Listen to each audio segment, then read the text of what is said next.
Hello बच्चों, physics गुरु मयूर sir के lecture में आप सभी का स्वागत है। आज अभी हम यहाँ पर देखने वाले हैं multiplication of a vector. Okay, तो let us start without wasting too much time. Now multiplication of vector अगर हम देखें तो वेक्टर का वेक्टर के साथ प्रोडक्ट करते हैं तो काफी दफा हमें स्केलर क्वांटिटी मिलती है, और कुछ वेक्टर्स का प्रोडक्ट करते हैं एक दूसरे के साथ तो हमें वेक्टर क्वांटिटी मिलती है। मतलब इसको हम स्पेशली दो पार्ट्स में डिवाइड करेंगे कि वेक्टर का वेक्टर के साथ प्रोडक्ट अगर हम करें और हमें स्केलर क्वांटिटी मिले तो उसको हम बोल देंगे स्केलर प्रोडक्ट। ओके, कि अगर हम वेक्टर का वेक्टर के साथ मल्टीप्लिकेशन करें, वेक्टर इनटू वेक्टर, और हमें अगर स्केलर क्वांटिटी मिली तो उस प्रोडक्ट को हम क्या बोलते हैं? Scalar product. ओके, और अगर हम वेक्टर का वेक्टर के साथ मल्टीप्लिकेशन करें और हमें वेक्टर क्वांटिटी मिल रही है रिजल्टेंट, तो उसको हम बोलते हैं वेक्टर प्रोडक्ट। ओके, अभी ज्यादा इसमें सोचना मत कि क्या क्या यहाँ पर सर बोल रहे हैं। ओके, डोंट वरी, हम ये दोनों चीजें बहुत ही अच्छी तरीके से और डिटेल में स्टडी करने वाले हैं। सो वेक्टर का वेक्टर के साथ प्रोडक्ट करते हैं तो अगर हमें वेक्टर क्वांटिटी मिली, वेक्टर इनटू वेक्टर किया और वेक्टर क्वांटिटी मिली तो उसको हम क्या बोलते हैं बच्चों?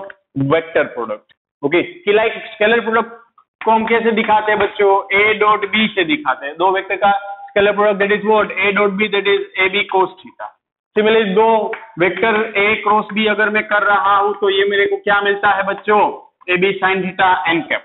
अब ये क्या है उसकी चिंता मत करो। ओके, मैं हूं ना। सो अब आप एक और चीज ऑब्जर्व करोगे, इसमें जो डॉट प्रोडक्ट यहाँ पर वेक्टर का वेक्टर के साथ प्रोडक्ट किया तो डॉट के साथ दिखाया, मतलब इसको हम क्या बोलते हैं? दूसरा नाम डॉट प्रोडक्ट भी बोलते हैं। इसमें मैंने क्रॉस रखा, मतलब वेक्टर प्रोडक्ट का दूसरा नाम क्या है बच्चों? क्रॉस प्रोडक्ट है। ओके, तो ये डिफरेंट डिफरेंट नेम है उसके। तो आज का हमारा लेक्चर होगा वो टोटली इस टॉपिक के बेस्ड होगा, स्केलर प्रोडक्ट या फिर डॉट प्रोडक्ट के बेस्ड होगा। Okay, so let us start with a scalar product. कि अगर हम वेक्टर का वेक्टर के साथ प्रोडक्ट करें और हमें स्केलर क्वांटिटी मिले तो उस प्रोडक्ट को हम क्या नाम दे देंगे? स्केलर प्रोडक्ट नाम दे देंगे। ओके, सो let us start. Scalar product क्या होता है बच्चों? तो मान लो कि मेरे पास दो वेक्टर्स है, एक मैंने बोल दिया ए वेक्टर, दूसरा बोल दिया बी वेक्टर, और उन दोनों के बीच में एंगल कितना है? थीटा। सो ए और बी का डॉट प्रोडक्ट अगर मैं स्केलर प्रोडक्ट करूंगा तो मेरे को क्या मिलेगा बच्चों? तो A dot B is equal to मिलेगा ए बी कोस थीटा। अब आप बोलोगे सर कुछ समझ में नहीं आया। कोई बात नहीं, नहीं आता है तो सी कि दो वेक्टर का डॉट प्रोडक्ट को हम कैसे डिफाइन करेंगे? So we can define the dot product of two vectors by magnitude of, it is nothing but the product of magnitude of the both vectors multiplied by cosine angle between them। मतलब अगर a vector और b vector का मुझे dot product चाहिए तो मैं क्या करूंगा? दोनों का magnitude multiply by cos angle between them. अगर लाइक मैं आपको पूछूंगा बच्चों की p डॉट q, तो उसका कैसे करूंगा dot product? Magnitude of both vector, magnitude of p multiply by magnitude of q multiply by cos angle between them. Similarly मैं आपको बोल रहा हूं कि मुझे डॉट प्रोडक्ट करना है f डॉट d, तो दो वेक्टर है फोर्स एंड डिस्प्लेसमेंट, तो मैं क्या करूंगा? Force into magnitude of force magnitude of displacement multiply by cosine angle. So dot product of two vectors कैसे डिफाइन करना है? It's nothing but product of magnitude of both the vectors multiply by cos angle between them. Okay, so in that way you can easily define the dot product of the two vectors. Okay बच्चों, सो ये काफी basic और easy चीज है बच्चों, डरना नहीं है। तो ये बहुत ही इजी डेफिनेशन हो गई। अब स्टैंडर्ड डेफिनेशन क्या होती है डॉट प्रोडक्ट की, वो हम देखें। मान लो कि बच्चों मेरे पास यहाँ पर ये बी वेक्टर है, क्या है? और ये मैंने बोल दिया ए वेक्टर है, और एंगल मैंने बोला थीटा। सो बच्चों हम एक चीज जानते हैं कि what is the component of A vector along B. A vector का अलोंग बी कंपोनेंट बच्चों क्या होने वाला है? थीटा की बाजू वाला कंपोनेंट कोस होता है। सो ए वेक्टर का बी की डायरेक्शन में कंपोनेंट क्या होगा? ए कोस थीटा। सो अगर अब हम डॉट प्रोडक्ट को डिफाइन करना चाहे तो ए डॉट बी क्या होगा? It's nothing but magnitude of the B. पहले तो किसकी डायरेक्शन में जा रहे थे? बी की, तो वो magnitude of B multiply by component of vector A along direction of B, मतलब मैं लिखूंगा A cos theta. So you can see A dot B that is A B cos theta. So ये दूसरी method है। कैसे है? मैं अब लिख रहा हूं ए डॉट बी को हम कैसे डिफाइन कर सकते हैं? Magnitude of B multiply by, ये मल्टीप्लाई की साइन है, multiply by magnitude of component of vector A along B. Okay, so in that way ये मैग्नीट्यूड आएगा A cos theta. Okay, so लिख देता हूं वरना आप कंफ्यूज हो जाओगे। Magnitude of component of vector A along B. So ये स्टैंडर्ड डेफिनेशन हो जाती है कि डॉट प्रोडक्ट कैसे होता है। अभी भी आप सोच रहे हो कि ये कैसे हो जाता है कि डॉट प्रोडक्ट में कोस लगाते हो तो हमें स्केलर क्वांटिटी मिलती है। ऐसे नहीं होता है बच्चों। ओके, कि इसमें दो फिजिकल क्वांटिटीज के लिए हम स्टडी करते हैं कि अगर हम यहाँ पर ये इसकी इफेक्ट स्टडी कर रहे हैं अलोंग द डायरेक्शन तो कौन सी क्वांटिटी मिल रही है, तो स्केलर मिल रही है, तब हम बोलते हैं। पहले ये थियरी है फिर वो क्वांटिटी है, ऐसा नहीं है। ओके, लाइक सिंपल एग्जांपल दो, वर्क डन। हमने स्टार्टिंग में भी एग्जांपल के तौर पर डिस्कस किया था कि वर्क डन स्केलर क्वांटिटी है, लेकिन वर्क का फॉर्मूला अगर आप जानते हो तो आप बोलोगे कि सर फोर्स इंटू डिस्प्लेसमेंट। ये छोटे स्टैंडर्ड का फॉर्मूला था। स्टैंडर्ड फॉर्मूला है वर्क डन का एफ डॉट डी। अब देख लो ए डॉट बी होता है तो वो स्केलर होता है। सिमिलर डॉट प्रोडक्ट आया तो इसको हम लिख सकते हैं बच्चों force into displacement into cos theta magnitude के फॉर्म में। So now you can easily सी कि ये डॉट प्रोडक्ट आया, इसमें डायरेक्शन की जरूरत नहीं होती है वर्क डन के लिए। ओके, कि कभी हम नहीं बोलेंगे कि मैंने यहाँ पर इस डायरेक्शन में इतना वर्क किया, लेकिन फोर्स के लिए बोलते हैं कि ये डायरेक्शन में इतना फोर्स लगाया, डिस्प्लेसमेंट के लिए बोलते हैं इस डायरेक्शन में इतना फोर्स लगाया, लेकिन दोनों की जो रिजल्टेंट इफेक्ट मिल रही है उसमें हम कभी भी नहीं बोलते कि हमने इस डायरेक्शन में वर्क किया। मतलब वर्क को रिप्रेजेंट करना है, डायरेक्शन की कोनो जरूरत नहीं है, सिर्फ मैग्नीट्यूड से काम चल जाता है। तो इसलिए उसको हमने क्या बोल दिया कि स्केलर प्रोडक्ट है। वर्क डन किसका स्केलर प्रोडक्ट है? फोर्स एंड डिस्प्लेसमेंट का। ओके, तो एक छोटा सा एग्जांपल था कि स्केलर प्रोडक्ट का एग्जांपल क्या होगा बच्चों, वर्क डन होगा। पावर का एग्जांपल एक फॉर्मूला है बच्चों, पावर का फॉर्मूला है P is equal to F dot V. ये हम नेक्स्ट चैप्टर में देखने वाले हैं, 6th चैप्टर में। ओके, तो ये सिर्फ अभी एग्जांपल दे रहा हूं कि डॉट प्रोडक्ट के एग्जांपल कौन कौन से हो सकते हैं। ओके, चिंता मत करो एग्जांपल की, धीरे धीरे सामने आते जाएंगे। अभी आप सिर्फ वर्क डन का याद रख लो कि एफ डॉट डी होता है। अब काफी सारे बच्चों को ये दिमाग में आता है सर हम ऑलवेज बी का ही ऐसे रख सकते हैं, हम ए को नहीं रख सकते। यस, कि मान लो कि मैंने ए को ऐसे रखा बच्चों और बी को यहां पर रखा, जो यहाँ पर केस है वेरी, और थीटा ऐसे। अब इसमें मुझे डॉट प्रोडक्ट डिफाइन करना है, लेकिन कैसे? इसके तरीके से। So how we can define? So कुछ नहीं है बच्चों, अब मैं क्या करूंगा, बी का कंपोनेंट कंसीडर करूंगा ए की डायरेक्शन में। So component of B along direction of A, that is what, B cos theta. So अब मुझे डॉट प्रोडक्ट फाइंड करना है किसका बच्चों? ए डॉट बी फाइंड करना है। अब पहले सबसे पहले कौन वेक्टर था? ए, तो magnitude of A multiply by क्या करना है? Component of B along the direction of A. तो इसको कैसे लिखेंगे? Magnitude of A multiply by magnitude of component of vector B along vector A. तो वेक्टर बी का कंपोनेंट मैग्नीट्यूड बोल देता हूं, चलो फिर से, वरना आप कंफ्यूज हो गए। तो वेक्टर बी का ए की डायरेक्शन में कंपोनेंट जो भी होगा उसको हम बोल देंगे।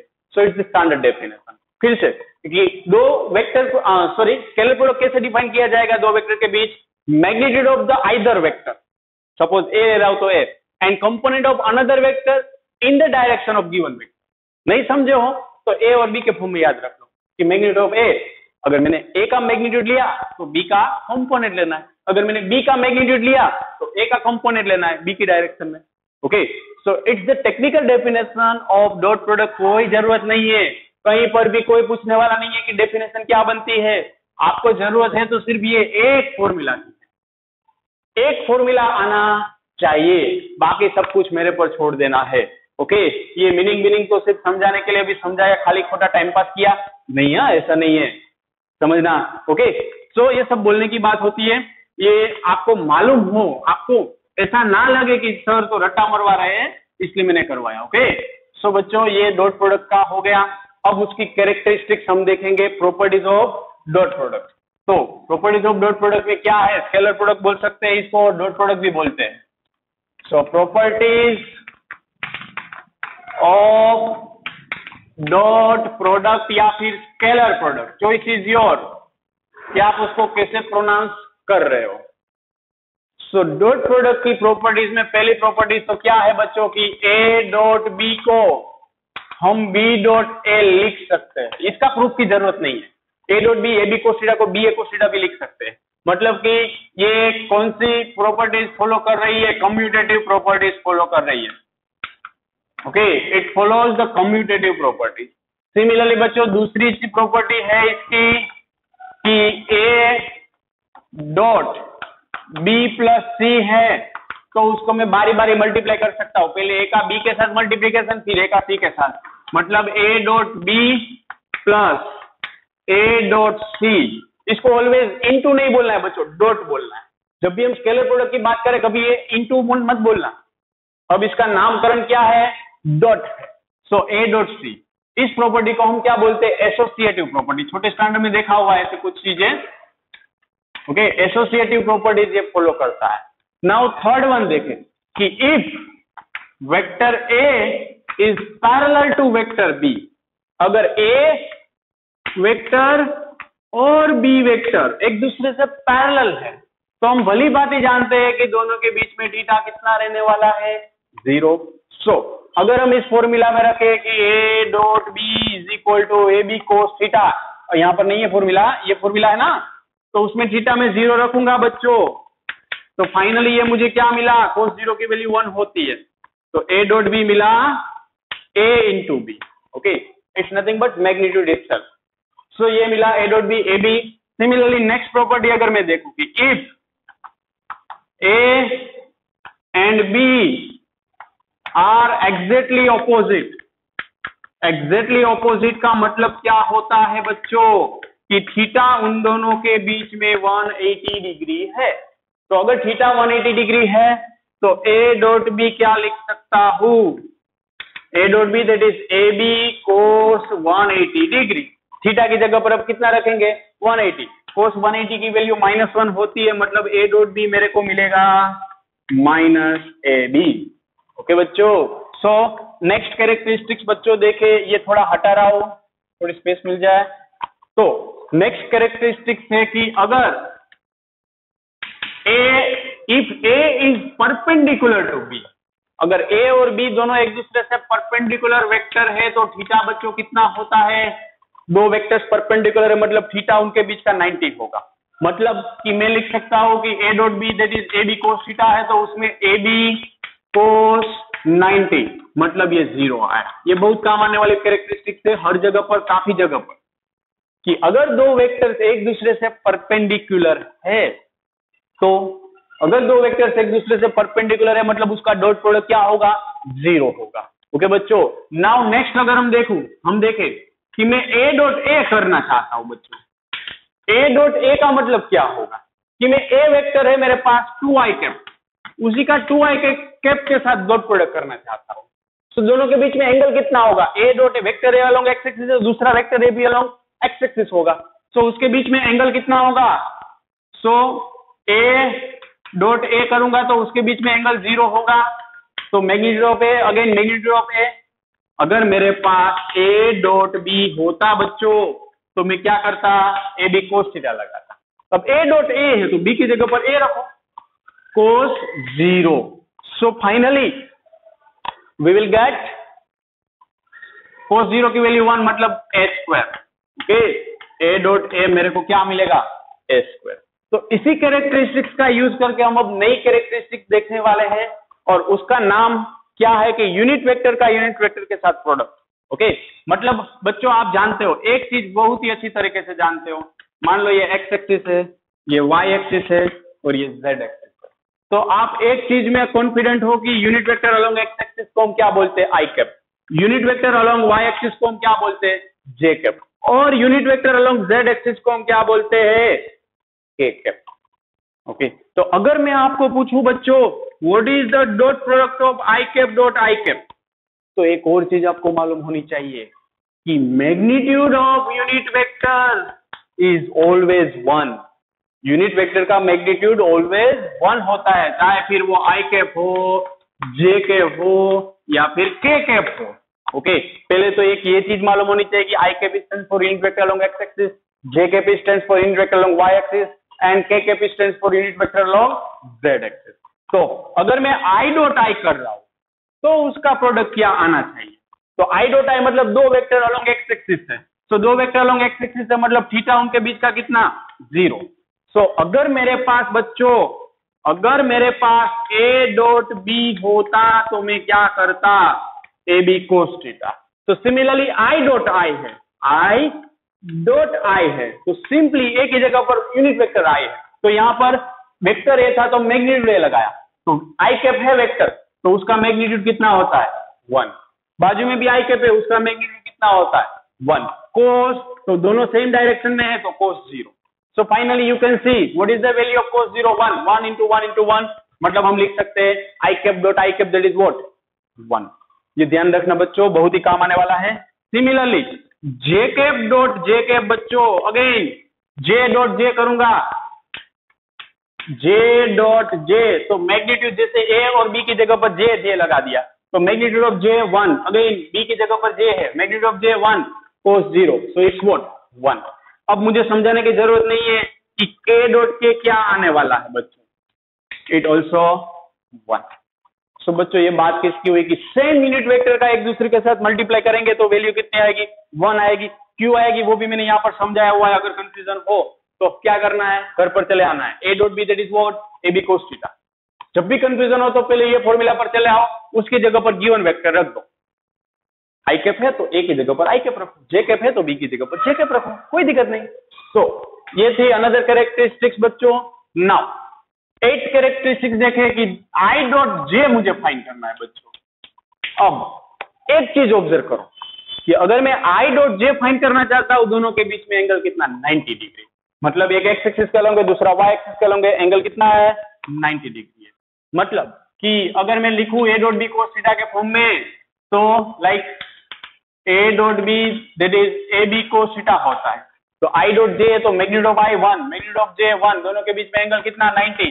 सो कोस 90 की वैल्यू कितनी होती है बच्चों कोस 90 की वैल्यू होती है 0। So we can write I dot J is equal to 0। अब सिंपल सी बात है बच्चों अभी हमने थोड़ी देर पहले डिस्कस किया कि अगर दो वेक्टर्स एक दूसरे से परपेंडिकुलर है तो उसका डॉट प्रोडक्ट 0 होता है। लाइक ए और बी परपेंडिकुलर अगर है तो उसका डॉट प्रोडक्ट 0 हुआ। अब हम भली भांति जानते हैं कि आई कैप और जे कैप परपेंडिकुलर है तो उसका डॉट प्रोडक्ट क्या आना चाहिए 0 आना चाहिए। ओके सिमिलरली आई डॉट के बोलूंगा तो एक जेड एक्सिस में एक एक्स एक्सिस में दोनों एक दूसरे से परपेंडिकुलर होते हैं सो इट्स व्हाट अगेन 0। अगेन मैं एक और बात करूं कि जे डॉट के अगेन वाई एक्सिस और जेड एक्सिस परपेंडिकुलर है so it's product will be 0। Okay बच्चों तो ये अनदर कैरेक्टरिस्टिक्स हो गई कि सेम यूनिट वेक्टर का दूसरे वेक्टर के साथ परपेंडिकुलर वेक्टर के साथ प्रोडक्ट 0 आएगा सेम के साथ 1 आएगा। ओके बच्चों ये कैरेक्टरिस्टिक कोई भी भूलनी नहीं है। ओके इसको जब तक ना आए ना तब तक आप करते रहो और ये कब ज्यादा कॉन्फिडेंस आएगा बच्चों ये भी समझ लेना न्यूमेरिकल करने के बाद में। इसके न्यूमेरिकल अप्रोक्सीमेटली आपको 70 to 60 या 80 करने पड़ेंगे। ओके जहां पर भी जो भी मटेरियल में दिखे ना scalar product dot product vector product उसके न्यूमेरिकल वहीं से करने लगो। काफी सारा मटेरियल्स मिल जाएगा ऑनलाइन भी मिल जाएगा ऑफलाइन भी बुक्स होगी उसमें भी काफी सारे क्वेश्चंस है। ओके प्रैक्टिस के लिए भी है। सो चलो अब 9th कैरेक्टरिस्टिक्स हम देखें कि मान लो कि अब मैं थोड़ा सिस्टमेटिक वे में ऑर्गेनाइज वे में जाना चाहता हूं कि मेरे पास वेक्टर ए अवेलेबल है कुछ इस तरीके से ए x I cap plus A Y J cap plus A Z K cap. तो अब मैंने बोल दिया कि मेरे पास अभी मुझे थोड़ी स्पेस प्रॉपर चाहिए तो इसको मैं यहां से शुरू कर रहा हूं बच्चों। ये 8 कैरेक्टरिस्टिक्स यहां पर आ जाती।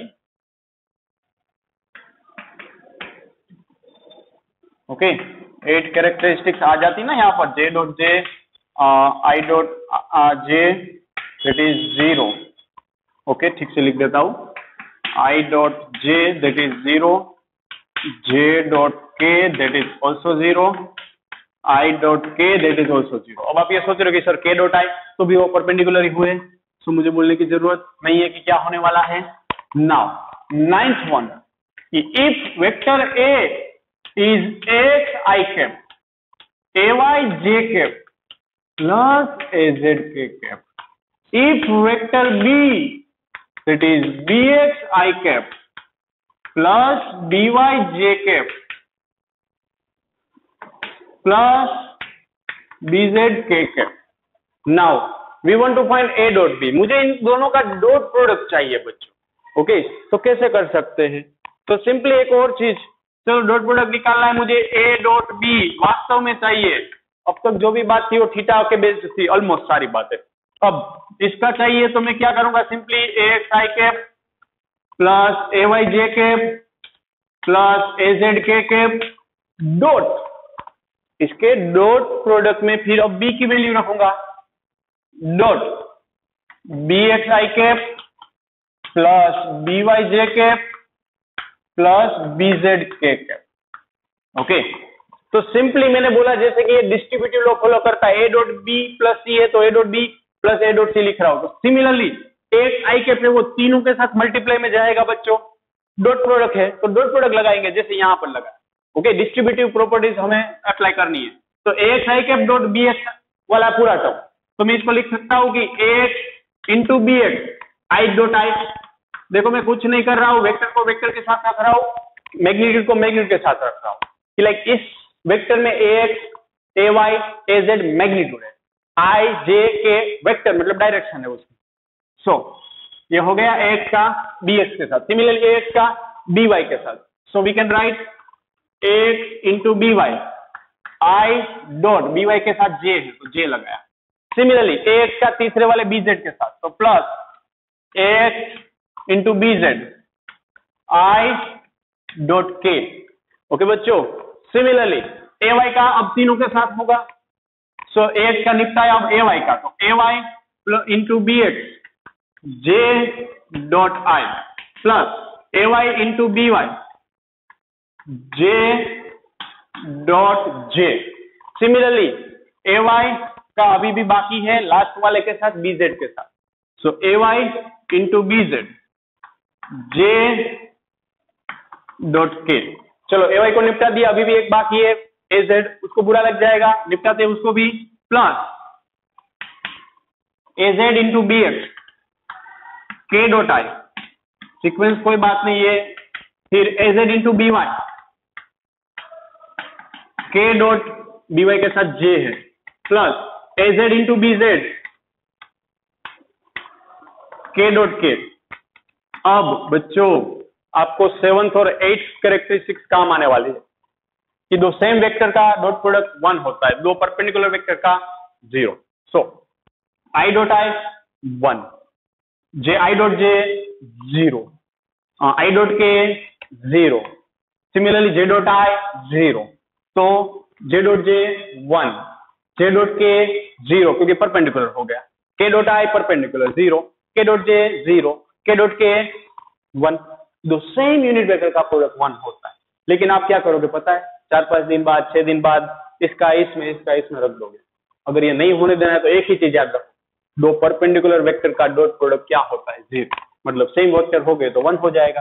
तो चलो जिसका 0 हो जाता है वो टर्म में नहीं लिख रहा, वो आपको मालूम हो गया है। तो finally it's A X B X plus ये जे डॉट जे 1 होता है, that is A Y B Y plus A Z B Z.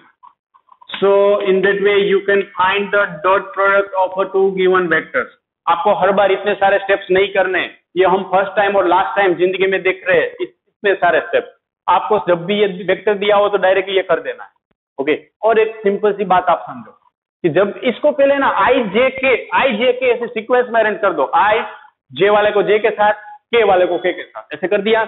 Now I cap का आई कैप के साथ ही करना, जे कैप का जे के साथ करो, के कैप का के कैप के साथ करो। देखो, और फाइनल आंसर में भी आई जे के नहीं होना चाहिए क्योंकि ये मैग्नीट्यूड है। आई डॉट आई तो 1 हो गया, वो चला गया, आप भूल जाओ। जे डॉट जे 1 हो गया, चला गया, भूल जाओ। Okay, so that's it. Like अब बच्चों मैं आपको एक एग्जांपल दूं कि मान लो कि मेरे पास वेक्टर ए है 2i cap plus 3j cap plus 4k cap, vector B है 6i cap minus 5j cap plus 7k cap. तो इसका मुझे डॉट प्रोडक्ट फाइंड करना है, कोई बड़ी चीज नहीं है बच्चों, ए डॉट बी फाइंड करना है। मैंने क्या बोला कि आई के कंपोनेंट का आई के साथ करो, तो 6 2 12, फिर प्लस माइनस वो भी देखना होता है। चलो प्लस माइनस माइनस होता है मल्टीप्लीकेशन में, 5 3 15 और 7 4 28। So finally it's how much, 40 minus 15, 28 plus 12 40 minus 15, that is 25. It's a dot product. कोई हार्ड चीज नहीं है बच्चों। Okay, it's required accuracy, okay, और क्यूरियोसिटी। ये दो चीजें होनी चाहिए इस टॉपिक को समझने के लिए। सो ये हो गया बच्चों, काफी आसानी से हो गया। सो नाउ अब हम देखें बच्चों क्यों, तो अगर मुझे ए का मैग्नीट्यूड चाहिए बच्चों, तो how we can derive the magnitude of A? It's nothing but under root A X square plus A Y square plus A Z square. उसके एक्स एक्स कंपोनेंट्स का स्क्वायर करते हैं ना, ये हमने resolution of vector in 2D and 3D में last lecture में देखा हुआ है। सिमिलरली मैग्नीट्यूड ऑफ बी चाहिए, मॉड ऑफ बी बोलो या ऐसे बोल दो। So that is under root of B X square plus B Y square plus B Z square.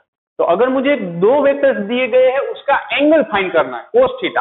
So बच्चों simply A dot B is equal to, हमारे पास formula क्या है, A dot B that is A B cos theta. So हम इसको ऐसे भी लिख सकते हैं, कोस थीटा को सब्जेक्ट बनाए तो ए इंटू बी डिनोमिनेटर में चला जाएगा। So it's A dot B by A B. So बच्चों आप इसको यहां पर लिखो, ए डॉट बी को क्या लिख सकते हो, ये अगर ये ए वेक्टर है बी वेक्टर है, उसको ए डॉट बी को ऐसे लिख सकते हो, A X B X plus A Y B Y plus A Z B Z divided by magnitude of A under root of A X square plus A Y square plus A Z square, magnitude of B that is under root of B X square plus B Y square plus B Z square. So बच्चों ये हो गया कि अगर आपको दो vectors के बीच का एंगल फाइंड करना है तो यहां से आप कर सकते हैं। ओके, सो बच्चों ये सारी कैरेक्टरिस्टिक्स किसकी थी, स्केलर प्रोडक्ट की थी। कि यहां से आपको क्या यहां से पता चला कि दो परपेंडिकुलर वेक्टर होते हैं तो उसका डॉट प्रोडक्ट 0 होता है, और दूसरा कि scalar product actually easy way में कैसे किया जाता है, आई का आई के साथ, जे का जे के साथ, के का के साथ, बात खत्म। ओके, इसमें कोई ज्यादा हार्ड चीज नहीं है।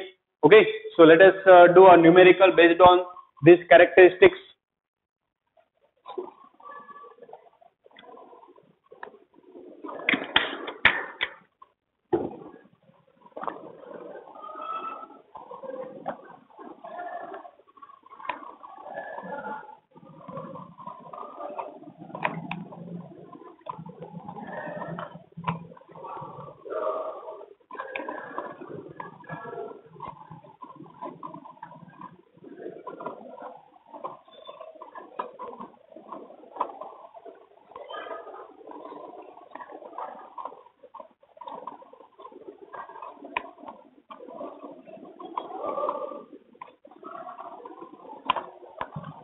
So न्यूमेरिकल, सो पहले एक काफी बेसिक और इजी क्वेश्चन बच्चों करते हैं। काफी इजी और बेसिक क्वेश्चन है आज का क्वेश्चन नंबर 1, जहां से आपको एक्चुअली मालूम पड़ेगा कि डॉट प्रोडक्ट कैसे किया जाएगा। तो find the value of lambda so that vector A, हमें दो वेक्टर्स दिए गए, A that is 2i plus lambda J plus K cap, और वेक्टर बी बच्चों दिया हुआ है 4i minus 2j minus 2k cap are perpendicular. ये कंडीशन क्वेश्चन में दी गई है कि अगर ए एंड बी परपेंडिकुलर है तो आप लेम्बडा फाइंड कर दो। लेम्बडा यहां पर दिखना चाहिए, ये लेम्बडा है। ओके, इसको हम लेम्बडा बोलते हैं। तो अब यस आप जान गए हो कि अगर दो वेक्टर परपेंडिकुलर है मतलब उसका डॉट प्रोडक्ट क्या होने वाला है, 0। सो अब इसका स्केलर प्रोडक्ट कैसे किया जाता है, तो 4 2 8, फिर -2 प्लस, तो -2 लेम्बडा, याद आया ना कि सिर्फ जे का जे के साथ सोचना है, अरेंज तो है ही प्रॉपर मैनर में, और -2, अब के आगे कुछ नहीं है, तो जिसके आगे कुछ नहीं होता है सबका मालिक कौन होता है, एक होता है, तो के आगे कोएफिशिएंट में कुछ नहीं है तो 1 लगाएंगे। इसको आप ये मत बोलना -2 के कैप, के कैप का के कैप 1 हो जाता है, मतलब ये -2 is equal to 0। So 8 minus 2 that is 6, और -2 लेम्बडा उस साइड भेज दिया 2 lambda, so finally lambda is equal to 3। It's your answer. तो अभी हमने यहाँ पर क्या सीखा कि डॉट प्रोडक्ट कैसे किया जाता है, और परपेंडिकुलर वेक्टर हो तो कौन सा कॉन्सेप्ट लगाना है। ओके, अब नेक्स्ट न्यूमेरिकल थोड़ा इससे अच्छा वाला देखे, ये तो काफी 2 रुपये वाला क्वेश्चन था। नाउ क्वेश्चन नंबर 2 आज का थोड़ा अच्छा क्वेश्चन अब देखना है बच्चों। सो लेट अस सी कि इफ, थोड़ा अच्छा क्वेश्चन है, if mod of a plus B is equal to mod of a minus b बच्चों। So find the angle between a and b। अगर हमें ये बोल दिया है कि अगर mod of a plus b और a माइनस b सेम है तो a और b का एंगल फाइंड करना है। तो बच्चों simply mod of a plus b का मैग्नीट्यूड क्या होता है हमारे यहाँ, under root a square plus b square plus 2ab cos theta होता है ना। ये इस कॉन्सेप्ट के बेस नहीं है लेकिन अच्छा क्वेश्चन है। Similarly mod of a minus b क्या होता है बच्चों, under root of a square plus b square minus 2ab cos theta. Yes और नो। तो हमें a और b के बीच का थीटा फाइंड करना है इस कंडीशन के लिए। सो मैंने यहाँ पर क्या लगाया, सिर्फ मैग्नीट्यूड लगा दिया। अब एक चीज ऑब्जर्व करो तो दोनों साइड स्क्वायर रूट है तो मैं दोनों साइड स्क्वायर कर देता हूं। सो फाइनली क्या हो जाएगा, it's a square plus b square plus 2ab cos theta is equal to a square plus b square minus 2ab cos theta. तो आप देख सकते हो a स्क्वायर b स्क्वायर चल बता, माइनस 2ab cos थीटा इस साइड ले आऊंगा तो प्लस टू मतलब 4ab cos थीटा हो गया। अब मेरे को थीटा फाइंड करना है। सो 4ab यहाँ पर डिनोमिनेटर में जाएगा तो वो 0 ही रहेगा पूरा टर्म। सो cos थीटा 0 मिला। ऐसी कौन सी थीटा की वैल्यू के लिए cos की वैल्यू 0 आएगी, तो थीटा आएगा 90 डिग्री। सो हमें यहाँ पर क्या पता चला, a और b के बीच का एंगल कितना है, 90 डिग्री है। तभी उसी हालत में हम बोल सकते हैं कि mod of a plus b is equal to mod of a minus b। So you can see बच्चों काफी बेसिक चीज है। ओके तो अब आपके लिए चिंता का विषय क्या है कि आप सोच रहे हो कि सर हमें कैसे पता चले कि इसमें यही फॉर्मूला लगाना है। ओके तो देखो क्वेश्चन में mod of a plus b दिया है, उसका मतलब वो हमें बोल रहे हैं कि a प्लस b का मैग्नीट्यूड और a माइनस b का मैग्नीट्यूड सेम है। तो मैग्नीट्यूड बोला ना उन्होंने, भले बोला नहीं हो लेकिन सिंबॉलिक रिप्रेजेंटेशन है ना, मतलब अंडर रूट वाला जो उसका मैग्नीट्यूड का फॉर्मूला है वो लगाना। अगर यहाँ पर बोल रहे कि दो वेक्टर दिए और परपेंडिकुलर, तो हमें पता चलना चाहिए कि परपेंडिकुलर वेक्टर का मतलब उसका डॉट प्रोडक्ट 0 होता है। तो ये धीरे धीरे आप भी यहाँ पर थोड़ा सेटल हो जाओगे, लेकिन थोड़ा टाइम लगेगा बस। ओके ऑलवेज नई चीजें होती है उसमें थोड़ा टाइम लगता है, लेकिन डिपेंड्स है कि वो आप कितनी प्रैक्टिस करके जा रहे हैं। ओके सो नेक्स्ट वन देखेंगे। अब थोड़ा इससे अच्छा वाला क्वेश्चन देखेंगे, डेफिनेटली इतना इजी क्वेश्चन सब नहीं देखने वाले हैं। So let us see what is our next question. बहुत ही बढ़िया क्वेश्चन दिया है बच्चों, एनसीईआरटी का है कि क्वेश्चन नंबर 3 आज का, if unit vectors a and b are inclined at angle theta. हमें ये दिया हुआ है बच्चों unit vector a and b, unit vector दिया है, बी केयरफुल, जैसे आई कैप जे कैप देते हैं वैसे ये यूनिट वेक्टर है, चाहे कोई भी नाम हो उसका, उनका नाम दिया है ए कैप और बी कैप। ओके ऊपर कैप आया मतलब वो यूनिट वेक्टर होता है। Inclined at angle theta, then prove that, हमें प्रूव करना है। क्या प्रूव करना है कि mod of unit vector of a minus b is equal to 2 sin theta by 2, ये हमें प्रूव करना है। तो प्रूव करने वाले क्वेश्चन में या तो हमें LHS लेकर आगे बढ़ना होता है या RHS लेकर, तो इसमें ज्यादा बेटर रहता है LHS लेकर आगे बढ़े। ओके क्यों, क्योंकि 2 sin थीटा बाई 2 से हम क्या कर सकते हैं, कुछ नहीं कर सकते। तो बच्चों mod of a minus b, so now answer इसका अगर हम शुरू करें तो mod of unit vector of a minus b को हम कैसे लिख सकते हैं, अंडर रूट उसका मैग्नीट्यूड कैसे लिख सकते हैं बच्चों, तो यूनिट वेक्टर ऑफ a का स्क्वायर, जैसे a माइनस b वेक्टर होता है तो हम क्या करते हैं, अगर हमारे पास mod of a minus b होता है तो हम ऐसा कुछ करते हैं a square plus b square minus 2ab cos theta.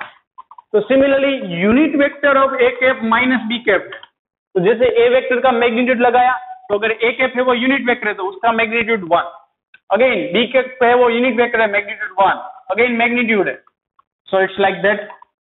बच्चों आप कंफ्यूज मत होना a कैप और b कैप को देखकर, वो यूनिट वेक्टर है, यूनिट वेक्टर का मैग्नीट्यूड ऑलवेज 1 होता है। तो वो स्टेप में निकाल अभी कर रहा हूं आपकी तसल्ली के लिए। Okay minus 2 mod of a cap सिर्फ आपकी तसल्ली के लिए कर रहा हूं बच्चों, ये स्टेप की जरूरत नहीं होती है। So unit magnitude of unit vector 1 plus 1 उसका स्क्वायर भी 1 ही होता है, 2 into 1 into cos theta. So हमें ये क्या मिला, under root 2 minus 2 cos theta. So बच्चों मैं यहां से 2 कॉमन निकालो तो ये हमें मिलेगा 1 माइनस cos थीटा। तो ये मिला हमें unit vector of a minus b का मैग्नीट्यूड। सो यहां तक तो सब कुशल मंगल था। लेकिन अब cos थीटा की जगह पर sin थीटा बाई 2 कैसे इंट्रोड्यूस करें? तो उसके लिए बच्चों एक आइडेंटिटी है जो आपको याद ही रखनी पड़ेगी कि हमें कोस में से जब भी साइन में जाना होता है तो एक आइडेंटिटी बच्चों है, सबसे आप पहली बार ही देख रहे हो तो डरना मत, धीरे धीरे याद रह जाएगी। cos 2 theta that is 1 minus 2 sine square theta. Okay, ये एक आइडेंटिटी है, ट्रिगोनोमेट्रिक आइडेंटिटी, जैसे sine square theta plus cos square theta 1 होता है, sec square theta minus sine square theta that is 1 होता है, वैसे ही cos 2 theta that is what 1 minus 2 sine square theta. लेकिन आप मेरी बात मानोगे नहीं मानोगे? तो थीटा की वैल्यू तो चलो LHS प्रूव करें, चलो थीटा इज इक्वल टू 30 ले लो और LHS और RHS प्रूव करें। LHS that is cos 2 theta मतलब cos 2 into 30 that is cos 60, कितना आया बच्चों 1/2 आया।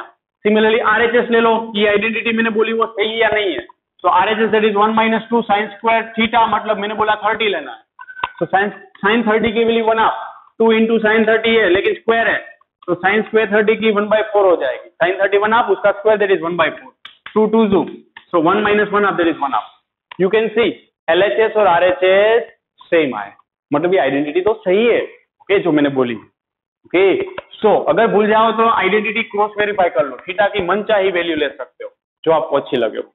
सो ये cos 2 थीटा क्या होता है बच्चों 1 माइनस 2 साइन स्क्वायर थीटा, लेकिन मेरे पास जो इक्वेशन है वो 1 माइनस कोस थीटा के फॉर्म में है, तो सबसे पहले मैं 2 साइन स्क्वायर थीटा इस साइड ले आऊं, that is 1 minus cos 2 theta. तो देखो ये बच्चों इसको ऑब्जर्व करो और इसको ऑब्जर्व करो, आपको एक चीज दिख गई है, कौन सी चीज दिखी बच्चों कि 1 माइनस कोस थीटा दिखा, यहाँ पर 1 माइनस कोस 2 थीटा दिखा।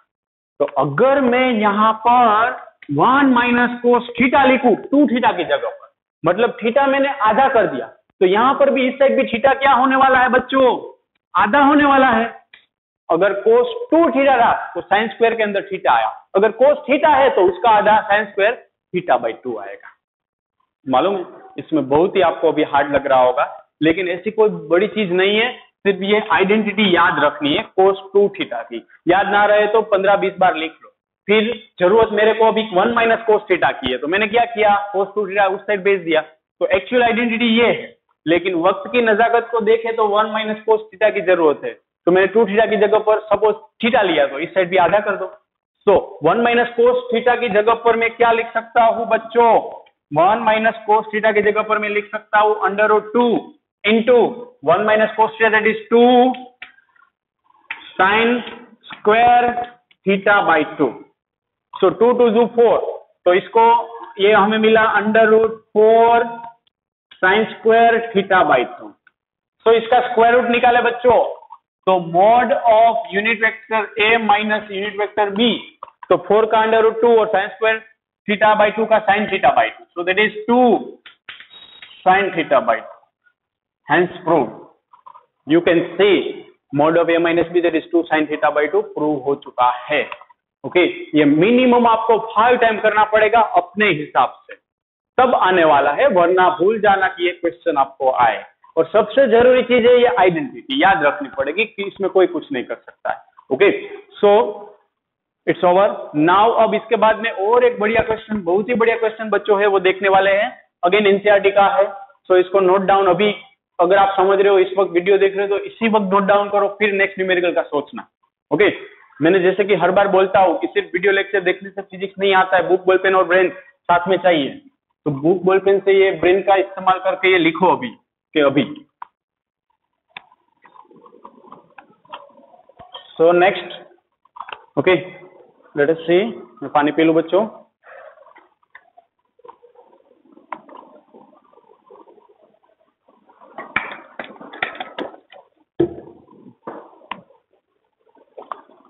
बहुत ही बढ़िया क्वेश्चन है बच्चों, आज का क्वेश्चन नंबर 4।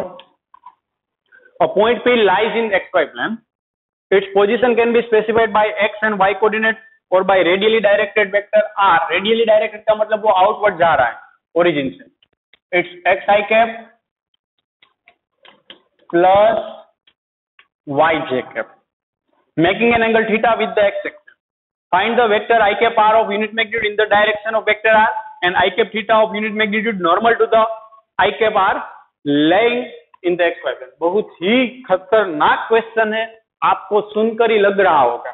ओके, तो देखो बच्चों, जितना खतरनाक दिख रहा है ना उतना भी नहीं है, लेकिन लगे उसका हम कुछ नहीं कर सकते। कि मान लो कि बच्चों मैं बोलता कि वेक्टर आर, पहले ये समझ लो geometry, 2i cap plus 3j cap है, तो मैं उसको एक्स एंड वाई एक्सिस पर कैसे रिप्रेजेंट करता हूँ, सिंपल सा आप मुझे बता दो। तो मैं एक्स एक्सिस पर 2 यूनिट जाता, वाई एक्सिस पर 3 यूनिट जाता, मतलब ये मेरे लिए वेक्टर आर हो जाता, दैट इज 2,3। सिंपल है, 2i कैप 3j कैप का मतलब है कि इसका कोऑर्डिनेट एक्स एक्सिस का 2 है, वाई एक्सिस का 3 है। ओके, तो बच्चों एक्स एक्सिस का कोऑर्डिनेट 2 है, वाई एक्सिस का 3 है, ये हुआ। तो अब आपको बोला है vector R that is xi के प्लस yj के पूरा एक्स एक्सिस के साथ थीटा एंगल बना रहा।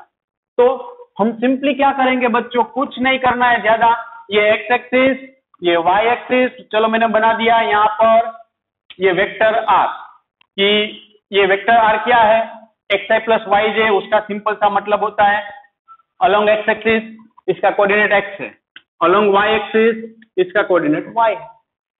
ओके, सो बच्चों और एक चीज बोलिए क्वेश्चन में कि इसका एंगल कितना है एक्स एक्सिस के साथ आर कैप, और ये पॉइंट पी नाम उन्होंने दे दिया है। तो अब हमें फाइंड क्या करना है बच्चों, ओके, ये हमें समझना है। तो सबसे पहले ये छोटा सा एग्जांपल समझो, फिर ये समझ में आएगा। अब हर बात जरूरी है बच्चों इतना इजी कोऑर्डिनेट आपको दे दे, एक्स और वाई दिया है, क्या दिक्कत है, बोल दो किसी को भी, कोई भी रैंडम डिस्टेंस को एक्स और वाई, मान लो ये ओ है, ये ए है और ये पी है। चलो, तो अब हम बात कर रहे हैं किसकी, कि मुझे इस क्वेश्चन में वेक्टर आर की डायरेक्शन में यूनिट वेक्टर निकालना है बच्चों, N cap R, unit vector along vector R निकालना है, उसकी डायरेक्शन में यूनिट वेक्टर चाहिए, और वेक्टर आर से परपेंडिकुलर यूनिट वेक्टर चाहिए, दो चीजें चाहिए। तो वेक्टर आर की डायरेक्शन में मान लो कि मैं बोल रहा हूं कि ये मेरा यूनिट वेक्टर आर है, तो वो सबसे पहले फाइंड करें, बाकी डिस्कशन बाद में। तो यूनिट वेक्टर ऑफ आर, अगर मेरे पास वेक्टर ए है तो उसका यूनिट वेक्टर हम कैसे निकालते थे, वेक्टर बाय मैग्नीट्यूड। तो सिमिलरली अगर वेक्टर आर है उसका मुझे उसी की डायरेक्शन में वेक्टर चाहिए, मतलब मैं यूनिट वेक्टर निकालूंगा आर का, that is vector R by magnitude of are.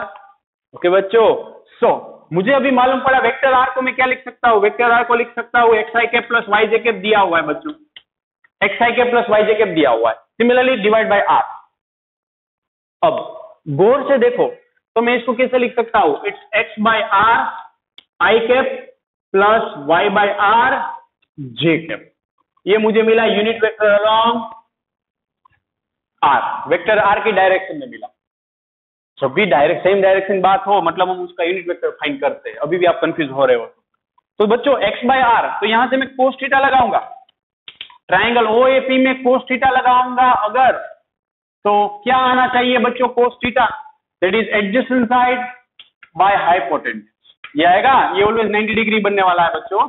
So cos theta that is adjacent side by hypotenuse R, P तक का ये OP. Okay, similarly sine theta लगाऊंगा बच्चों, तो sine theta that is opposite side by hypotenuse that is Y by R. आपको क्या दिख रहा है, एक्स बाय आर दिख रहा है, वाई बाय आर दिख रहा है, मतलब आप अपने आंसर से काफी नजदीक हो। Theta cap R, X by R की जगह पर क्या रख सकता हूं, कोस थीटा, चलो रख दिया cos theta I cap. Y by R की जगह पर क्या रख सकता हूं, साइन थीटा।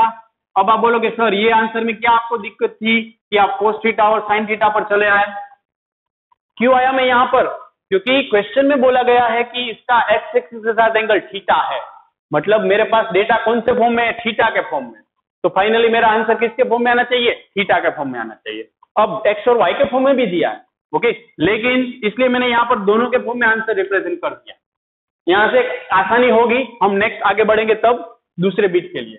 ओके, तो दूसरा बीट बच्चों क्या बोला हुआ है, वो थोड़ा सा दिमाग घुमाएगा, थोड़ा सा, बहुत ज्यादा नहीं, कि अब आपको दूसरा एक ऐसा वेक्टर फाइंड करना है जो वेक्टर आर से परपेंडिकुलर हो। मतलब कि मान लो कि ये मेरे पास वेक्टर आर तो था ही, अब उससे परपेंडिकुलर मतलब इट्स लाइक दैट, ये होगा वेक्टर आर जो मेरे पास ईटा कैप आर है उससे परपेंडिकुलर यूनिट वेक्टर चाहिए, तो ये होगा, मतलब यहां पर कोई वेक्टर आएगा, उसको मैंने नाम दे दिया ईटा कैप थीटा। क्वेश्चन में बोला है कि आप वेक्टर आर की डायरेक्शन का जो वेक्टर है उससे परपेंडिकुलर फाइंड करके दिखाओ। तो अगर मैं यहां से थोड़ा सा दिमाग लगाऊं तो ये यूनिट वेक्टर का जब एंगल हम देख रहे थे वो कितना था, हॉरिजॉन्टल के साथ थीटा, तो अगर ये थीटा है तो ये भी कितना होना चाहिए, थीटा होना चाहिए हॉरिजॉन्टल के साथ। सिंपल है बच्चों, ये थीटा है तो ये भी हॉरिजॉन्टल के साथ कितना होगा, थीटा। लेकिन ये कितना है 90। तो बच्चों गिवन यूनिट वेक्टर ईटा कैप थीटा का एंगल ओरिजिनल के साथ कितना हुआ 90 प्लस थीटा। ये नहीं समझे आप, ये 90 ये थीटा, तो एक्स एक्सिस के साथ गिवन ईटा कैप थीटा का एंगल कितना हुआ 90 प्लस थीटा। बी केयरफुल, अभी भी समझो कि ये एक्स एक्सिस में बोल रहा हूं, तो एक्स एक्सिस के साथ इसका एंगल कितना हुआ 90 प्लस थीटा। ओके, तो अब मेरे लिए अगर इसी इक्वेशन को मैं यूज करना चाहूं ईटा कैप थीटा के लिए, तो अब ये थीटा मेरा कितना हो जाएगा। ओरिजिनली ये थीटा एज इट इज था, 30 था, तो 30 दोनों में रख दिया, लेकिन अब ये 30 प्लस 90 मतलब 120 हो जाएगा। कई को, क्योंकि ये 90 डिग्री इस यूनिट वेक्टर से देख रहे हैं, वही यूनिट वेक्टर एक्स एक्सिस के थीटा एक्स एक्सिस के साथ थीटा के साथ है। नहीं समझ रहे हो, मुझे मालूम है बच्चों, इतना तो आपको अब समझ गया हूं सिंपल, कि ये आपका यूनिट वेक्टर आर है, सॉरी वेक्टर आर है। अब उसकी डायरेक्शन की अगर मैं बात करूं तो मुझे यहां पर ईटा कैप आर मिला। अब हम किसकी बात कर रहे हैं कि मुझे यहां से परपेंडिकुलर वेक्टर चाहिए, तो हमें क्या मालूम पड़ा कि इन दोनों के बीच में एंगल कितना है 90 है। लेकिन ऑलरेडी जो मेरा ईटा कैप आर है वो कितने एंगल पर है थीटा एंगल पर है, यू कैन सी। तो टोटल एंगल कितना हुआ इसका एक्स एक्सिस के साथ 90 प्लस थीटा, क्योंकि ये कोस थीटा और साइन थीटा हम जो भी लाए वो एक्स एक्सिस के रिस्पेक्ट में थीटा था, तो इसका भी एक्स एक्सिस के रिस्पेक्ट में थीटा कितना 90 प्लस थीटा। अब समझ में आया। सो हम लिख सकते हैं कि कोस थीटा है, तो थीटा की जगह पर अब मैं क्या करूंगा 90 plus theta I cap. Sine theta है, तो उस थीटा की जगह पर वाई कंपोनेंट में भी उतना ही एंगल चेंज होगा, दोनों में थीटा था, तो sign 90 plus theta J cap. अब अगर हम देखें कोस 90 प्लस थीटा, तो सिंपली बच्चों ऑल एस टी सी ये 90 ये 180, तो इस कोऑर्डिनेट में किसको कन्वर्ट करने जा रहे हैं कोस को। तो हमें एक चीज मालूम है कि कोस का क्या हो जाता है साइन थीटा हो जाता है। अब प्लस या माइनस, तो 90 प्लस थीटा है तो साइन तो कर दिया, लेकिन दूसरे कोऑर्डिनेट में कोस नेगेटिव होता है साइन पॉजिटिव होता है, और हम प्लस माइनस होगा वो किसके बेस डिफाइन करते हैं, मैं किसको कन्वर्ट करने जा रहा हूं कोस को, तो कोस की साइन देखनी है। सेकंड कोऑर्डिनेट में कोस क्या होगा माइनस, इसलिए मैं रखूंगा माइनस। साइन मत देखना कि आप ये सोच रहे हो कि सर दूसरे कोऑर्डिनेट में तो साइन पॉजिटिव होता है, नहीं, दूसरे कोऑर्डिनेट में किसको कन्वर्ट किया कोस को किया, इसलिए माइनस आया। साइन थीटा आई के प्लस साइन 90 प्लस थीटा, तो दूसरे कोऑर्डिनेट में अभी साइन 90 प्लस थीटा का कोस थीटा तो आंख बंद करके कर देना है, लेकिन दूसरे कोऑर्डिनेट में sine positive, so we can write cos theta J cap. It's our final answer, it's our eta cap theta. अब आपको मानने में ना आए कि यूनिट वेक्टर है या नहीं है, इसका मैग्नीट्यूड निकाल दो पता चल जाएगा। How we can determine the magnitude, unit vector of theta that is under root of X component square minus sine theta का square that is plus sine square theta, again y component square cos theta का square cos square theta, what is its magnitude 1। so unit vector का magnitude 1 होता है, मतलब हम यहाँ पर सही है। सिमिलरली इसमें निकाल दो cos square under root cos square theta plus sine square theta कितना आया 1 आया, सो हम 110% सही है। और एक क्रॉस वेरिफिकेशन बच्चों आपको करवा दूं, करना नहीं होता है लेकिन अभी आपको सिखा दूं, ओके, ताकि काम आए इन फ्यूचर आपको।